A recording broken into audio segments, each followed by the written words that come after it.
Even postal assistant पासून सर्व परीक्षांचा फॉर्म भरला. त्यामध्ये गट असेल, गट 2 असेल, गट असं कधी विचार न करता सगळ्या परीक्षांचा फॉर्म भरला. पण त्यामध्ये कुठेही मला यश मिळालं नाही आणि 1.5 वर्ष सतत अपयशाचा सामना करत असताना ते जे परजीवनच आपण म्हणतो की सातत्य ठेवणं आणि चिकाटी ठेवणं, ते चिकाटी मी घेऊ शकलो. त्याच्यामध्ये बऱ्याच जणांचा त्याच्यामध्ये माझ्या गाडीवर हात होता. त्यामध्ये मुख्यतः गणपत मोरे सरांनी आम्हाला सांगितलं होतं की एक थ्रेशोल्ड असते अभ्यासाची. म्हणजे काय, तर एक लिमिटपर्यंत आपल्याला अभ्यास जो करतो आपण तोपर्यंत आपल्याला त्याचे जे काही फळ आहे म्हणा किंवा जे काही रिझल्ट आहे तो दिसत नाही.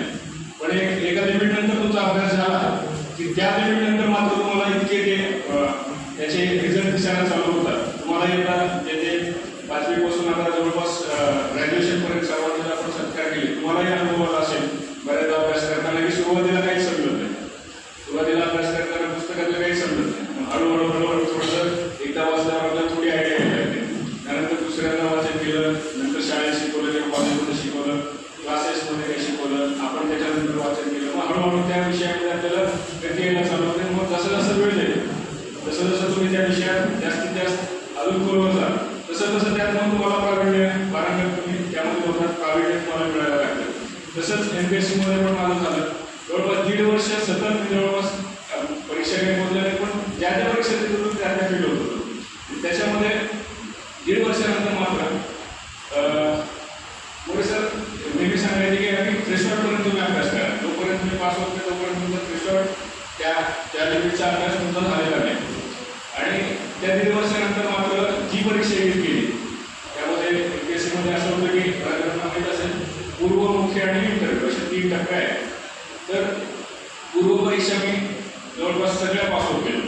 2014च्या डिसेंबरपर्यंत ज्या ज्या परीक्षा झाल्या त्यात मग मी एक परीक्षा पास होत गेलो. त्याने थोडासा कॉन्फिडन्स वाढला आणि नंतर मग अजून थोडंसं मी म्हटलं की सातत्य ठेवूया आणि जास्त अभ्यास करूया. त्याच्यानंतर 2015मध्ये असं झालं की सर्व मेन्स ज्या आहेत त्या मी पास होत गेलो आणि डिसेंबर किंवा नोव्हेंबरच्या आसपास मी जवळपास 4 पद असे होते ज्याच्यामध्ये मी इंटरव्ह्यूच्या पुढे गेलो होतो. मी इंटरव्ह्यूला होतो आणि त्यामधून मला कुठलेही त्या 4 पदापैकी एक नोकरी म्हणा किंवा ते पद मिळायची शक्यता निर्माण झाली.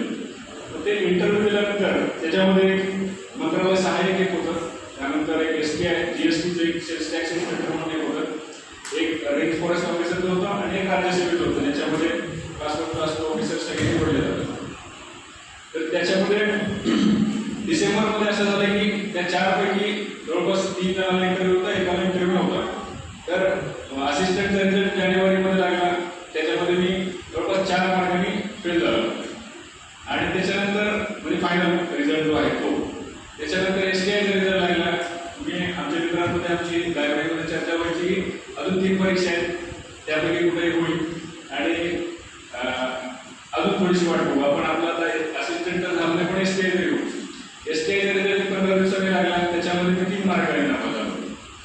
त्याच्यानंतर पुन्हा रेंज फॉरेस्ट ऑफिसरचा नंबर निकाल लागला. त्याच्यात मला जास्त अपेक्षा होती कारण जागा जास्त होत्या. पण त्या ह्याच्यामध्ये पण माझं 1 मार्काने सिलेक्शन होतं. ते पण 15 दिवसांनी फेब्रुवारीमध्ये रिझल्ट लागला आणि त्याच्यात मला अपेक्षाच नव्हती.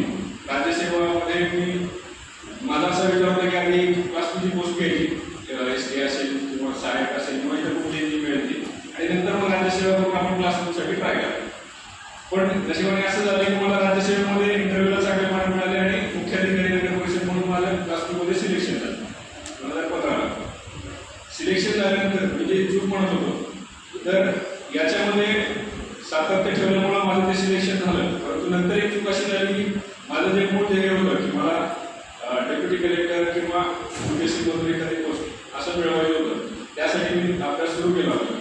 तर त्या डेप्युटी कलेक्टर पोस्टसाठी मी MPSCचा अभ्यास असं ठरवलं होतं की क्लास 2 पोस्ट काढून आपण नंतर तो अभ्यास करूया. पण ज्यावेळेस मुख्याधिकारी पदावर सिलेक्शन झालं त्यावेळेस मी पूर्णतः ते विसरून गेलो आणि एक पद मिळाल्याचं एक आनंद पण आणि एक अभिमान म्हणा त्याला गर्वाचं पण थोडीशी झालं असं एक गेलं डोक्यात आणि जिथे तिथे भाषण देत सुटलो. सगळीकडे मार्क्सने देत गेलो आणि नंतर 2016ची मी मेन्सच नापास झालो. म्हणजे 2016ला जवळपास 16 USP होत्या, एक 5-6 DC डेप्युटी कलेक्टरच्या पोस्ट होत्या, तहसीलदारच्या होत्या आणि मला असं वाटायला लागलं की आता CO झालोय, म्हणजे माझा अभ्यास पूर्ण झालाय. मोरे सरांना आठवण मला की आता फ्रेशवॉट घातली आपण, आता कुठली परीक्षा आपण पासून आणि जवळपास ते सगळे मित्र म्हणजे आपण पुढच्या वर्षी क्लासवर आहे. आणि त्या आविर्भावात मी पूर्ण म्हणजे ट्रेनिंग वगैरे सुरू झालं. त्या आविर्भावात अभ्यासही कमी झाला आणि सगळ्या गोष्टी कमी पडल्या आणि मी मेन्सच नापास झालो. इथं जो सेटबॅक बसला त्यानंतर जे मी विचार केला की आपलं नेमकं काय झालं. म्हणजे मला एक संदीप भोळे म्हणून माझा एक सिनियर मित्र होता, तो मला म्हटला की तू पोस्ट मिळाल्यानंतर पहिला असं असेल की मेन्स नापास झाला, म्हणजे तुला पोस्ट जर मिळाली ती एक फ्लूकने मिळाली, लकीली मिळाली, नशीब चांगला म्हणून तुला एक गरज चांगले मिळाले आणि तू पास झाला. ते डोक्यात माझ्या घुसलं, म्हणजे ते मला इतकं लागलं म्हणाला की आपलं नशीब आहे म्हणून आपण झालो, हे असं कोणी म्हणाल नव्हतं. म्हणून मग 2017ला मी जवळपास 4 महिने रजा टाकली, ती काही मिळत नाही. पण माझी पोस्टिंग नागपूरला होती आणि नागपूर कलेक्टर त्यावेळेस मुदगल साहेब होते, त्यांनी पहिले 1 महिन्याची रजा दिली, पुन्हा नोटिसा काढली. पण तरी 4 महिने मी रजेवर गेलो आणि 4 महिने पूर्णतः पुण्यामध्ये फक्त टेस्ट लावली आणि मोबाईल जो आहे मोबाईल पूर्णतः बंद ठेवून, म्हणजे स्मार्टफोन घेतला तो पूर्ण बंद ठेवून छोटा फोन वापरायला लागलो आणि 4 महिने पूर्णतः मी डेडिकेटेड अभ्यास केला. म्हणजे आपल्याला नशिबाने त्या वर्षी पुन्हा 5 डेप्युटी कलेक्टरच्या पोस्ट आल्या होत्या, त्यामुळे मी म्हटलं की आता ह्या वर्षी आपलं झालं नाही तर पुन्हा कधी त्या पोस्ट मिळणार नाही आणि आपण खुशी होतो. म्हणून मग मी ते परत तयारी सुरू केली. 2017ला 4 महिने खूप अभ्यास केला आणि त्याच्यानंतर 4 महिन्यानंतर रिझल्ट लागला. म्हणजे परीक्षा दिल्यानंतर ते काही पुन्हा जॉईन झालो. त्यानंतर जॉईन झाल्यानंतर 1-3 महिन्याचा रिझल्ट लागला. त्याच्यामध्ये माझं तहसीलदार त्यावेळेस 4 मार्काने गेलो 2017ला.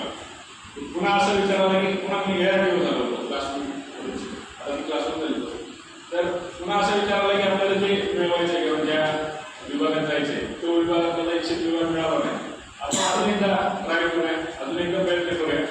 पुन्हा 2018ला मी तसंच एक 2-3 महिन्याची रजा घेतली मेन्सच्या वेळेस. फ्रीला आरामात मी पास व्हायचो, जॉबला असताना मी फ्री पास व्हायचो आणि मेन्सला मात्र 2-3 महिने रजा टाकली आणि त्या 2-3 महिन्यात पुन्हा एकदा तसंच सगळं सोडून 6-6:30ला लायब्ररीत जायचं, तर चहा नाश्ता किंवा जेवण याला सुद्धा बाहेर यायचं. कंटिन्यू रात्री 10:30-11पर्यंत अभ्यास करायचा आणि काही म्हणजे जॉबमध्ये काही जर मित्र झाले होते त्यांनी पण काही माझ्या अभ्यासातल्या चुका सांगितल्या की काय माझं नेमकं चुकत होतं. त्या चुका सुधारून मी पुन्हा एकदा अभ्यास सुरू केला आणि 2018ला त्यावर्षी 2018चा जो रिझल्ट लागला त्याच्यामध्ये मी तहसीलदार झालो. त्यावर्षी फक्त 2 पोस्ट होत्या तहसीलदारच्या. ॲक्च्युली त्यावर्षी पण पुन्हा एक आनंदही झाला, दुःखही असं झालं की 11 डेप्युटी कलेक्टरच्या पोस्ट होत्या आणि मी 12 होतो राज्यामध्ये. आणि त्याच्यामध्ये पण असं होतं की 11 आणि 12 यांना सेम मार्क होते. सेम मार्क म्हणजे 560 मार्क होते आणि 11वा ओंकार देशमुख म्हणून मित्र झाले क्लासमेटच, तर ते डेप्युटी कलेक्टर झाले आणि मी तहसीलदार झालो.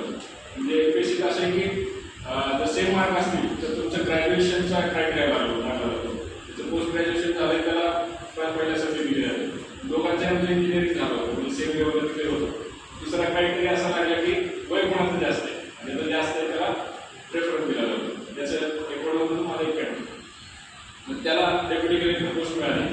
त्यावर्षी मात्र मला जे इच्छित होतं महसूल विभाग, मग मी त्याच्यानंतर तयारी म्हणजे सोडून दिली, कारण इकडे एक ट्रेनिंग सुरू झालं आणि एवढ्या ताकदीचा अभ्यासानंतर होऊ शकला नाही. परंतु मला याच्यातून एकच सांगायचं होतं की 2-3 गोष्टी मी सांगायचे इच्छुक होतो. एक तर आपल्या अभ्यासामध्ये कुठेही म्हणजे कुठेही अपयश आलं समजा, आपण 5वीला जरी आपल्याला कमी मार्क आहे तरी आपण 6वीला इम्प्रूव्ह करू शकतो, 7वीला इम्प्रूव्ह करू शकतो, 10वीला इम्प्रूव्ह करू शकतो. कुठेही असं नाही की 10वीपर्यंत एखादा व्यक्ती कमी मार्क येतो म्हणून तो पुढे आयुष्यात कुठेच मार्क घेऊ शकणार नाही. आपण कुठल्याही स्तरावर कुठल्याही स्टेजला असू तिथून आपण सुरू करून आपण ते जे काही आपल्या इच्छित यश आहे, जे काही आपल्या इच्छित पोस्ट म्हणा किंवा इतरही कुठल्या क्षेत्रात ज्या क्षेत्रात आवड आहे त्या क्षेत्रामध्ये आपण ते काम करू शकतो. दुसरं एक आहे की सातत्य आपल्या या सगळ्या गोष्टींमध्ये राहिलं पाहिजे. सगळ्या अभ्यासामध्ये म्हणा किंवा कुठल्याही क्षेत्रात तुम्ही जर काम करणार असाल, तुमची जी आवड आहे छंद असतील, वेगवेगळ्या क्षेत्रामध्ये तुम्हाला काम करायची इच्छा असेल, तरी त्या क्षेत्रामध्ये सुद्धा सेट नियम लागलाय.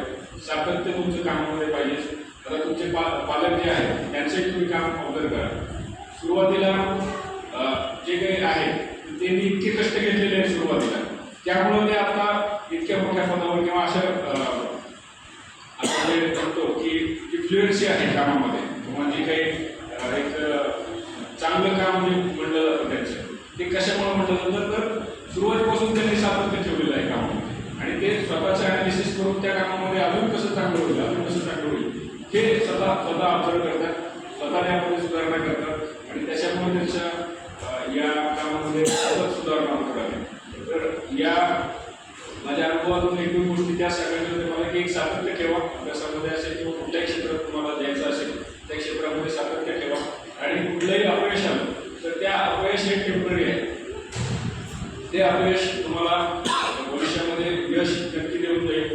त्याच्यामधून तुम्ही शिकून जास्तीत जास्त प्रयत्न करून यश मिळवा आणि आपल्या पालकांना जसं आज अभिमानास्पद वाटलं आणि त्यांना त्यांच्या आता उद्याच्या पेपरमध्ये सर्वजण आपल्या पाल्याविषयी लिहिताना त्यांचा हात खरोखर अभिमानाने भरून घेईल, तसंच वारंवार तो हात अभिमानाने भरून घ्यावा आणि त्यांना वारंवार अभिमानास्पद कामगिरी आपल्याकडून व्हावी अशा सर्वांना शुभेच्छा देतो. शब्द थांबवतो.